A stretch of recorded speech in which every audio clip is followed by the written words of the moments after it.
उसके बाद आता है हम लोग फर्स्ट हमारे अप्रिसिएशन पे, that is the song of the open road. Song of the open road ये बेसिकली एक ट्रैवल बेस्ड ट्रैवल पर लिखी हुई पोयम है। So very first point will be the song of the open road is a classic travel poem. कौन सी poem है वो? एक ट्रैवल पर बेस्ड पोयम है। क्लासिक मतलब typical class travel based poem है जो वॉल्ट विटमैन ने लिखी हुई है। So your very first point is clear कि पोयम का नाम Song of the open Road written by Walt Whitman and it's a typical classic travel poem. Your second point is, अभी इसमें I'll underline few things. You also underline those points in your exam. This will have an impact on the moderator. Okay?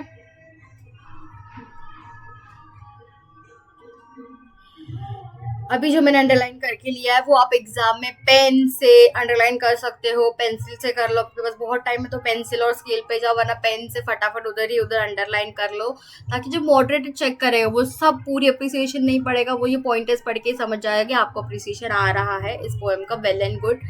Okay, so your second point was the poem is about the freedom and a wish to escape from the boring life. अभी poem की theme क्या है, poem किस बारे में है, ये आपको सेकेंड पॉइंट में लिखना है। तो आपकी ओवरऑल थीम जो है, पोयम की थीम फ्रीडम है और अ विश, उनकी desire to escape from the regular boring life, scheduled life से एस्केप करने की इच्छा इस पोयम में व्यक्त की गई है। वो आपके पोयम की बेसिकली थीम है।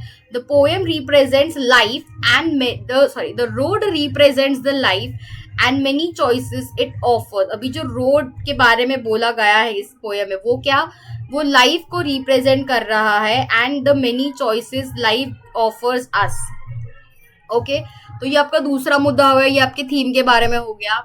Coming back to a very first point again, the song of the open road. Song of the open रोडचा सर्वात पहिला मुद्दा मी जसं सांगितलं की तुम्हाला पोएट, पोयम आणि त्याच्या टायटल बद्दल लिहायचं आहे।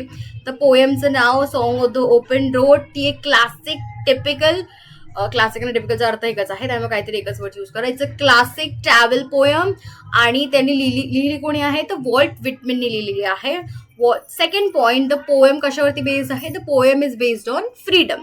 पोयम फ्रीडम बद्दल बोलते आहे आणि इच्छा व्यक्त करते आहे आपल्या आयुष्याच्या डेली शेड्यूल पासून मुक्त होण्याचं, थोडंसं रिलीफ भेटण्याचं। So poem is about the freedom and a wish to escape from the boring life, the road.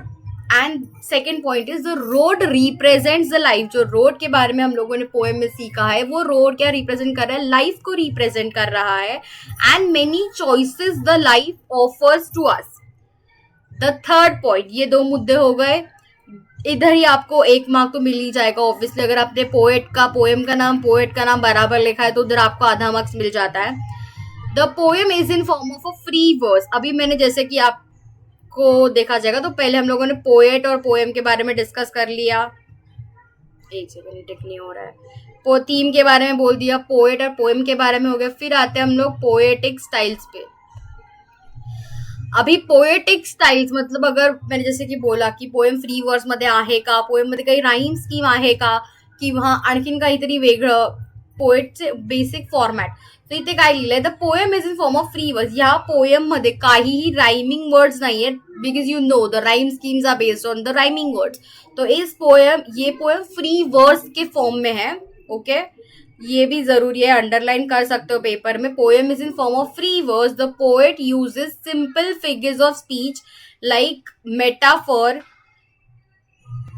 Repetition, antithesis, inversion. अभी इसमें मैंने 4 लिखे हैं, आप भी अगर हो सके तो मैक्सिमम 4 फिगर्स ऑफ स्पीच का मेंशन कर लो आपके अप्रिसिएशन में। जो भी ओवरऑल आपके पूरे भी पोएम में होंगे वो आपको याद होंगे तो वेल एंड गुड, वरना वैसे भी आपको पोएम दिया होगा आई गेस पेपर में, तो पोएम्स के हिसाब से आपको चेक करो और फिगर्स ऑफ स्पीच लिख दो। अभी मैंने इधर लिख दिया मेटाफर है, रेपिटेशन है, एंटीथेसिस और इन्वर्जन है। लेकिन जैसे कि मैंने बोला, सिर्फ फिगर्स ऑफ स्पीच का नेमिंग करके नहीं छोड़ना है, तो आपको फिगर्स ऑफ स्पीच, एक फिगर ऑफ स्पीच का एग्जाम्पल भी देना है। जैसे कि मैंने इधर दे दिया है कि the road in the poem is a metaphor for the journey of life. ये बहुत मैंने गड़बड़ कर दी, एक सेकेंड, आई इरेज इट, आपको दिख नहीं रहा होगा शायद। अरे यार इरेजर चल नहीं रहा है। Yes, okay, so yes, I have written over here the metaphor, the road is a metaphor to the journey of life। अभी metaphor का meaning by it's a indirect comparison to something। अगर direct comparison है तो वो simile हो जाता है figure of speech. अभी मैंने इनडायरेक्ट मेटाफर लिखा है, मतलब ये इनडायरेक्ट कंपैरिजन, मतलब पोएम में जो रोड है वो हमारी लाइफ के जर्नी को रिप्रेजेंट कर रहा है इनडायरेक्टली। सो ये मैंने एग्जाम्पल दे दिया, किसका एग्जाम्पल दे दिया, तो मैंने ये मेटाफर का एग्जाम्पल भी इसमें ऐड कर दिया। ओके, आपको ये एक सेकंड दिखना चाहिए। Okay, I'll underline it again, don't worry. So the next point is the use of parentheses and imagery makes the poem interesting and expressive। parentheses क्या होता है, तो ये ऐसे कोई वर्ड्स ऐड हो जाते हैं पोएम में जो जरूरी नहीं होते, मतलब उनके बिना भी आपकी पोएम कंप्लीट दिख सकती है। म्हणजे असे काही एक्स्ट्रा वर्ड ज्याच्याशिवाय सुद्धा तुमची पोएम कंप्लीट होऊ शकते, पण फक्त ते ऍडिशनल इन्फॉर्मेशन साठी ऍड केलेले असतात। अभी इसमें हमारी song of the open road ये पोएम है, इसमें एडिशनल इन्फॉर्मेशन या एडिशनल पैरेंथेसिस जो है वो पोएम के लास्ट में जो ब्रैकेट में दिया होगा अभी मेरे पास पोएम नहीं है सामने, लेकिन आपको आपके पास होगी तो आप चेक कर लेना। जो ब्रैकेट में लिखा हुआ है वो पैरेंथेसिस का एग्जाम्पल है, मतलब एडिशनल इन्फॉर्मेशन, वो जरूरी नहीं होता है।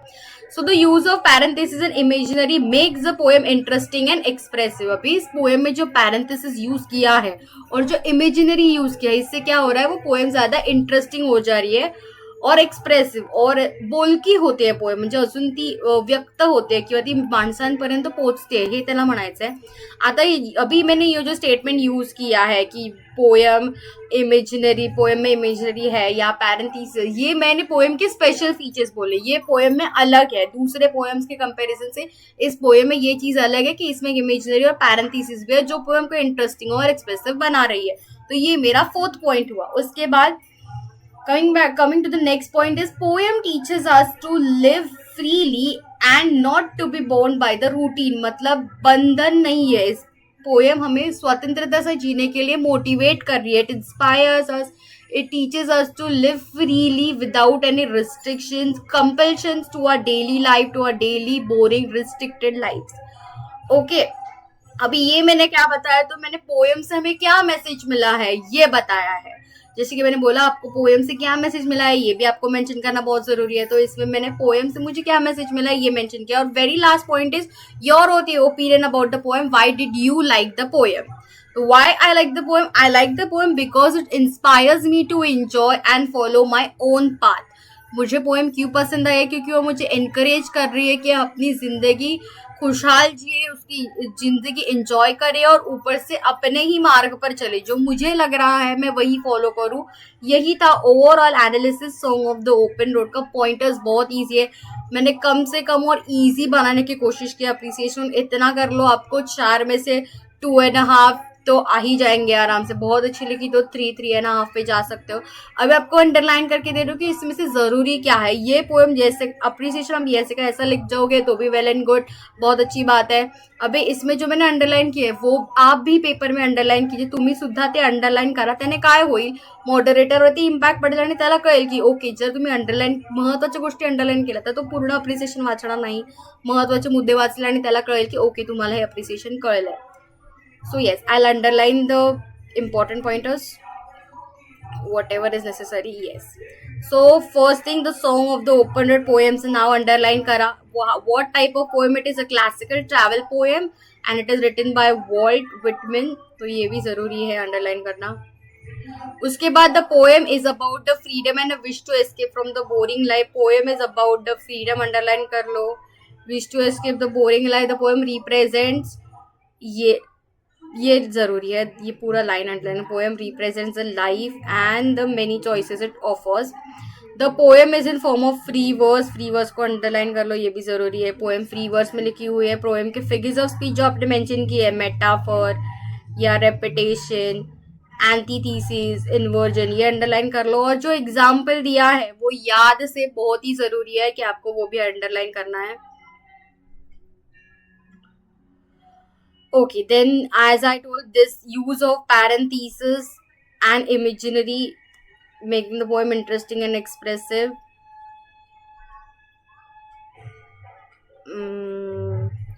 The poem teaches us to live freely and not bound by the routine. And I like this poem because it inspires me to enjoy the life and follow my own path. ये जो मैंने highlight किया है ये very important है exam के point of view से, बहुत ही ज़रूरी है एग्जाम के पॉइंट ऑफ व्यू से। इतने आपने चीज़ें हाईलाइट कर ली, अंडरलाइन कर ली तो आपका काम हो जाएगा। That's all for today, thank you.